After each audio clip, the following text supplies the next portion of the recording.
Hello everyone, you are tuning in to the 97th episode of the Audible Weed Walk. This is Nina welcoming you. We are only a few episodes away from a century. What would you like to hear in the next few podcasts or beyond that? I would love to hear your recommendations. Now let's get back to the topic of the day. COP27 is going to start soon. How can I not anchor this podcast on that event?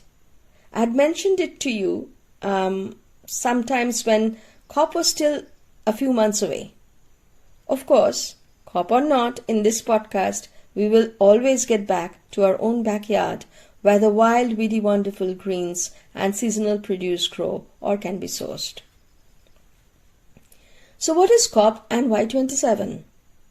COP stands for Conference of Parties, and this is the 27th meet. Many of you already know, and if you didn't, newspapers and discussions will tell you and remind you.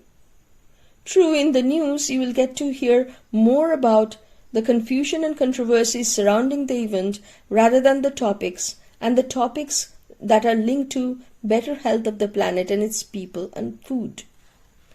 In the middle of all the policy jargons, let's make an effort to understand what it means to you and me, and those who have not even heard about COP and have no time for it since they are busy finding 1 square meal per day. So we start with COP27. COP27 is the next meeting of the group of 198 countries that have signed the UN Framework Convention on Climate Change. It will be held in the Egyptian city of Sharm el-Sheikh from 6th to 18 November. The UN is urging the world's industrialized nations to lead by example by taking bold and immediate actions. 5 key issues to watch as they have selected are nature, food, water, industry decarbonization, and climate adaptation. Note the key areas: nature, food, water. Then comes industry decarbonization and climate adaptation, that includes all climate actions, climate justice issues. But like our body, if we manage to take care of nature, food, water, and air, of course, naturally we have to be in action for the other two key areas, industry decarbonization and climate. Can we have industry decarbonization without having clean air, water? No, right? Well, each year or almost each time this group meets, this particular meeting was supposed to be held in 2021, and because of the COVID it got shifted to this year. So each time this group meets, the scenario has gone a little grimmer. Another set of goals are drawn, and there are pledges to mitigate, adapt, finance, and collaborate. But does anything happen? Surely, on small scale, perhaps, away from our everyday notice, there's in the universities there are new findings. There are students who find new aha facts about climate change and climate adaptation. There are PhDs awarded, there are some jobs related to that. But really, what happens when it comes to action around us? Anything? We have COP, and then we have Sustainable Development Goals, which is in short called SDGs. If we had managed to align ourselves with the SDGs and COP promises, even with some loopholes, we would have seen marked changes around us and within us. I'm surprised that even now in social media I find people who are apparently still waiting for hard evidence that climate change is actually happening. There are some podcasts in the past where I have discussed the specific goals about COP, but you will get to hear plenty, in the news, media, read about them in the next few days until the COP ends, and then we don't hear about it until the next meeting. This year, which is after the 26th such meeting, they have included a food system pavilion at the COP, and that's a news. Every year, the world is losing 10 million hectares of forest, and in none of the COP negotiation, they have drawn up a resolution seeking a cap on deforestation. So clearly, they have a lot to do. Let them do. So what am I suggesting that we do? Do nothing? On the contrary, I am suggesting the opposite. Let us be in climate action, in our own lives and around us. It is not going to be easy, but we need not be perfect from the get-go. We need not always remain steady in our status either. We may falter. We are humans. Important is we remain steady in our intent, and we notice when we falter and we course correct.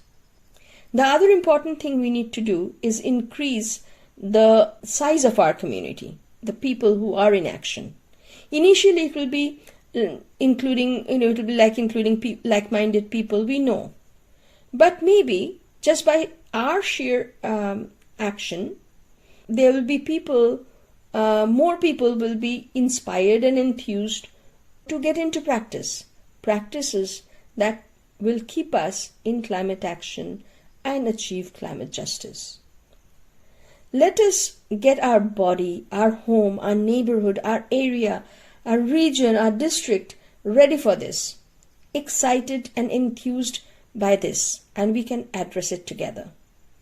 Then maybe we will find that even COP meetings are more meaningful, because the leaders and the policymakers may find it easier to bring about the changes that are needed, because people like us are sensitized, and we will enable them. We need the COP. Don't think I'm suggesting otherwise. We need the big picture policy action, funding, monitoring, and all that. But to make it effective for all, we need to get going, all of us. What we offer will be based on our skills, experience, and interest. We can exchange, we can learn from each other. One thing for sure, any of our action has to be first with us. Are we pitching for more public transport? Or happy if a battery gets attached to my cycle or the EV scooties get cheaper? We have to catch our own thoughts. Are we going to follow the trend, or it has to make sense to us? And, of course, the earth. I invite you to the query. I'll list 3 questions. Write down the answers for yourself. What can I do to be in climate action? What do I need to do less or not do to enable the process? What can I offer to include others to climate action? You need not tell me the answers, but if you do, I promise to add my own responses and share with you all. We can start from there. We can create a page or a group and share our challenges or opportunities. We can network and link. My offering, for example, could be that what weedy greens to eat. Now in this season, should we go for wild greens or still stick to the veggies? During the rains, are there any soups we can easily make with mundane everyday vegetables and a bit of bitters? Can they be yummy? We can together create this list of anything, recipes, cleaning materials, seasonal food, how to grow them. Then hopefully after the rains, here in Tamil Nadu we are in the rainy season, folks, maybe soon after the rains we can meet up, those who are around, and figure out how to proceed, who we can bring into our folds. I may offer workshops on edible weeds and local veggies. Start with where I am. What are the different seasons when they are found? How to grow them, nurture them, learning how to pre-process them to eat, and how to make different things out of them. And then take it to the next region, to another region, and kind of customize it for that area and seasonality. What do you think? Today, after quite a few days of complete gloom, we have a sudden burst of sunshine. Clearly, we need to catch the sun when we can, and to keep them when the climate is grey and gloomy. Let us put our effort together for this. I am open to thoughts, ideas, and actions from you that will allow us all to form our own COP, our own local region. We'll call it Conference of People instead of Conference of Parties, where each participant will be a willing individual. On that thought, let me share with you a golden recipe for now. It's raining, so we need to eat warm food. And because in Tamil Nadu it kind of rains intermittently, we can still eat some greens. Not all, but some greens. In other places, and even in Tamil Nadu, when it's rain continuously, it is better to avoid the greens. But right now, coconut, pumpkin, some of the greens like Punarnava or Boerhaavia diffusa, called Mukarattikire locally, we can always gather up. What makes this particular green, or Punarnava or Boerhaavia diffusa, interesting is that if you feel the texture of the leaves, you'll find that it's kind of leathery, it's a little hard, and the surface is a little rough. This doesn't allow the water to penetrate and kind of limp it up very easily. Let us get 1 cup packed of healthy leaves. Steam them and mash up with a bit of garlic, maybe 3 cloves, and a pinch of salt. You can use black salt or sea salt if you have. If instead of garlic, you can actually there is a locally you can find a spice mix called vadagam. If you have that, use that, maybe a teaspoon of that instead of the garlic. So then in a tablespoon of sesame oil, first put the garlic or the vadagam, whichever you're using. Add this little steamed and mashed up green. Then add the salt, and when it fries up a little, you take it out and set it aside. For the soup itself, you would need the pumpkin. If it's a small one, then cut in half. If it's a large one, then you already have in pieces. You don't need to take the skin off as yet. Roast them on open fire, and if you have a grill them mildly. It concentrates the sweetness. You will also need coconut milk. Fresher the better. What I do is I set aside a cup of coconut milk with a few stalk of green chilies to it kind of thickens up. It kind of curdles, becomes like a curd by the end of the soup making, and you will use that instead of heavy cream on top. So set it aside. Apart from this, you will need about 2 cups of coconut milk, a bit of cilantro to garnish. I like using 1 or 2 young leaves of the kaffir lime, if you have them. If you have them, take out the vine and chop them fine. You will also need about 4 shallots, about red onion, medium size, chopped up. So now that you have the Punarnava green already cooked and set aside, in the same pan you add 2 more tablespoons of sesame oil and fry up the onion. When it becomes little translucent, you add the pre-roasted and cubed and already skinned pumpkins, and let them stir a little. Add salt, don't add too much. Add red chili flakes if you want some heat, or a few peppercorns. Then add the coconut milk, and if you're using the kaffir lime, this is the time to add that also. Let them mingle and cook a bit. Once it is done that, switch off, let it stand for a little while, and mash it up, blend it together. If you have a blender that allows very hot portions to be blended together, why not?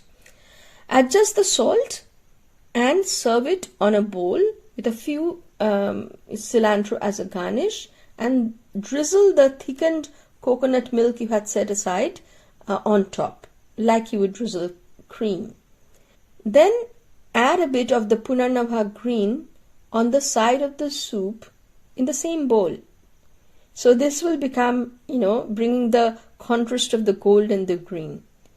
And, people can decide to either mix up with the whole soup or keep the green and the soup separate. It's their choice. Try it and enjoy. But before ending, let us not forget about my call of action. Please think, what can I do to be in climate action? What do I need to do less or not do to enable the process? What can I offer to include others to climate action? Please share and let us connect. To share with me these ideas, you can keep them as comments in the YouTube channel, or you can write to me at edibleweedwalk, all small letters, all one word, edibleweedwalk@gmail.com. We need people's COP, the conference of people, and we can start it together. With that thought, I will end here. See you next week. Stay well and stay safe.